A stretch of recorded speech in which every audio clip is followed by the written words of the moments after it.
Hey guys, I'm back. Been a while since I've posted one, so I apologize for that. I'm going to try and start posting more regularly. It really comes down to time and getting the quiet in the house to be able to do it. There's so much stuff going on. I've pretty much got, well, a lot of stuff on the bench. And oddly enough, still more stuff cutting. So I've been kind of busy lately. So here goes. We're just going to blast through some of these, and some of them are things that started off one way and went another, and other are things that, who knows, depending on what you guys say, we'll decide on if I actually pick up the projects and take them any further. So first up, I'm going to do this one. Let me move the camera in. Try and get this so you guys can see it. What I ended up doing, and these I actually put up on my blog not that long ago, on my regular blog, not video obviously, was a street dressing kit. Basically the idea behind it is most of the time when you're seeing when somebody's doing like a city, a sci-fi city and those sorts of things, you need extra things to block line of sight. The most common things you see are the standard Jersey barriers, sandbags, which look kind of out of place in a high-tech city, and random crates. I mean, I'm sorry, but when was the last time you walked down the street anywhere and just happened to see a stack of random crates someplace? It doesn't happen. It looks kind of bad. So these were kind of things to give you stuff that is more like what you'd see in a normal street. So with that in mind, I mean, you have, slide some of these back and slide them forward again. So I've got little fenced railings, which are, and we'll grab a fig so you can see height-wise, they come up right around knee level of this particular fig because he's based.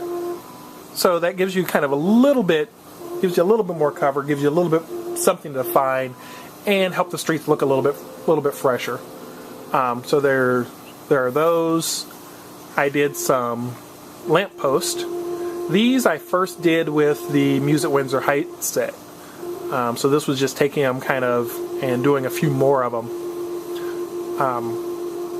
They're rather tall, but again, it's more for fleshing out your street. These two, I mean, they're big enough that they'll give a little bit of cover. I'd give somebody a 5-up. If I was playing 40K, I'd give them a 5-up save for it, just because it's there. It's generic cover. For something a little bit more practical, I ended up doing these. These are planter style ones. The only difference between this one and the other is the tops on these. The tops on these I did out of acrylic. The Music Windsor Heights ones would come with it in wood, but any of the other ones that would be ordered come with it in acrylic. The acrylic is really going to depend on availability as to the colors. Most common is probably going to be the frosted and then probably the clear. Those are going to be the two most common colors. If you did want a specific color, if you wanted Dayglow orange or something, I could probably do it. Just a matter of me seeing what acrylic I have available. But the most common are going to be the clear and the frosted.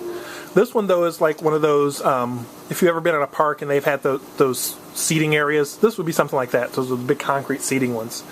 And this is going to be a little bit taller. It's actually got a little recess in the top, so if you wanted to finish decorating this one out, you could put foliage or something in the top of it to give it a more realistic feel. But again, it's a pretty neat little piece, and it will grant some cover as well. Following that up, I did these park bench type things, or bus or tram bench type things, where this would be something that you see on the side of the road. So if you've ever, in any modern city that has public transportation, they have these benches out there for you to sit and wait while the transportation's coming by. That's what this would be like. So it would be something along those lines. It's a pretty decent sized piece, so it gives you a decent amount of cover. It's scaled, however, just like the rest of it. So it's scaled not necessarily to the figs, but more to the person being able to play. So it's a little bit oversized, but that's okay. It gives you enough room that you can actually get your hand in there and get to the mini.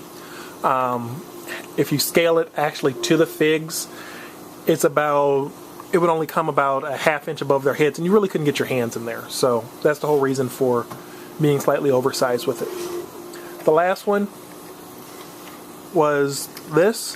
What this is one of those displays that you see. So for example, if you're like here in Chicago where I'm at, they have seasonal displays and things for announcing shows and events and those sorts of things.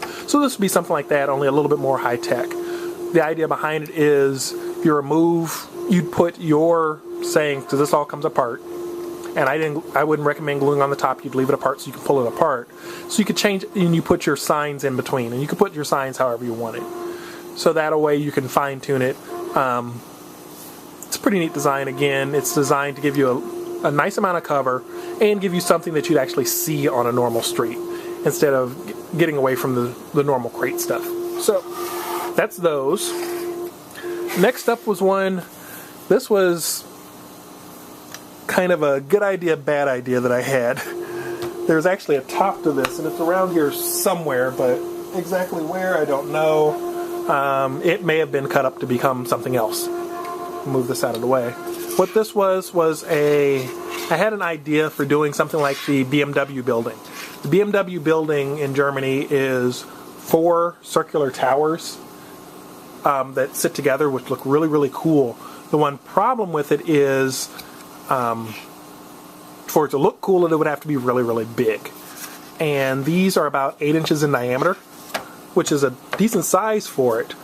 But when you stack 4 of them together, you end up with a piece that's 16 inches wide. And to really look good, you need to stack like 4 of them. So you're talking 4 levels high, so that's what, 3 inches a level, so that's a foot high off the top. Plus, really, you'd have to put a base underneath it, so it's going to be 5 levels high when you're done with it, and 16 inches across. It's a very large piece of terrain. The other thing with it is I wasn't getting the effect that I wanted. I ended up insetting the angled shape, and I did the openings so they were going to be completely open, and then the final one was actually going to be all acrylic. So these would be acrylic panels with kind of an inset shape on it. Well, that's nice, but in most cases, you never go into the buildings. I mean, Infinity, you can go into the buildings, but a lot of other game systems, you don't go into the buildings. So that forced me to add this little lip around the outside edge to give you a spot to put minis. Well, the problem with doing that is it doesn't look right. I need to make these, instead of 8 inches, I need to make these 9 to 10 inches in diameter. So then you're ending up with, I mean, almost to really do this building justice and to get it out on the table, you're talking about a 2-foot square building. That, I mean, that's just too much game real estate to take up to make it look good. And I could probably do it, I mean, just by stacking a bunch of round ones together and getting the same effect, but it just really didn't work out. So this one was kind of, unfortunately, it died on a vine. Who knows? Maybe if you guys can come up with some good ideas for me, I'll pick it back up. One thing I was thinking on doing with it was, instead of just accepting that you can't put stuff on the outside of it, was going to do it as cut a kind of a ring around on the inside, and then use some flexible plastic, some clear plastic, like, you know, the heavyweight flexible plastic for, I don't know what you'd call, kind of like for gels and those sorts of things. I was going to use those and do it so that it went all the way around, so then you had the skyscraper kind of look. So that was kind of an idea with it. Like I said, this one, it may get picked back up, it may not. We'll see how things go. And I've got about 1 minute left, so I'm going to pan over just to show you this one. And I'm going to stop this video, and then we'll go into detail about it. Plus, I've got other stuff that I've got to check on because my laser just stopped. So, watch for the next video, and I'll be back.